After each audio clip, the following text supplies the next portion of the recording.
Weight reduce అవ్వాలి అన్నా, belly fat reduce అవ్వాలి అన్నా ఒక సింపుల్ హ్యాబిట్తో ఈజీగా రెడ్యూస్ అవ్వచ్చు. Especially belly fat. Belly fat reduce అవ్వాలంటే మాత్రం ఎర్లీ డిన్నర్కి మించిన బెస్ట్ హ్యాబిట్ ఏమీ లేదు. ఎర్లీ డిన్నర్ అనగానే అందరూ ఏమనుకుంటారంటే త్వరగా తినేస్తే మళ్ళీ నిద్రపోయే టైంకి ఆకలి వేసేస్తుంది అని అనుకుంటారు.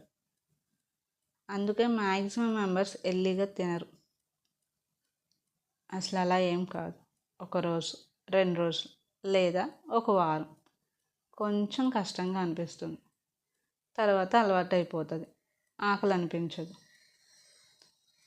ఇప్పుడు నుంచి ఎర్లీగా తినాలి అనుకుంటున్నాం అని అనుకునే వాళ్ళు start with high protein salads or charts.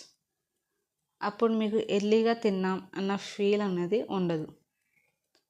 High protein salads అయితే మన ఛానల్లో ఉన్నాయి, ఒక్కసారి అవి చెక్ చేయండి. కొంతమంది లేట్గా తిని వెంటనే బెడ్ ఎక్కేస్తారు, నిద్రపోతారు. లేట్ డిన్నర్స్ వల్ల మన గట్కి డైజెషన్ పీరియడ్ టైం తగ్గిపోతుంది.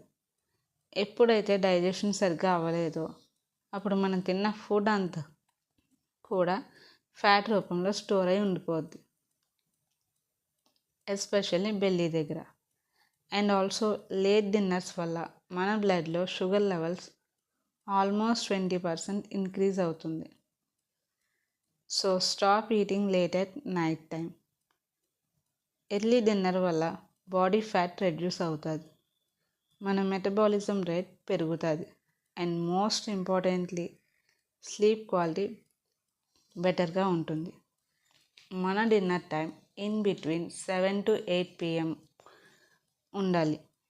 మీ డిన్నర్కి అండ్ బెడ్ టైంకి 2 hours గ్యాప్ అయితే ఉండాలి. పీసీఓఎస్ వాళ్ళకి ఎర్లీ డిన్నర్ వల్ల ఇన్సులిన్ రెసిస్టెన్స్ అనేది కంట్రోల్ అవుతుంది. PCOS is mainly build up with insulin resistance.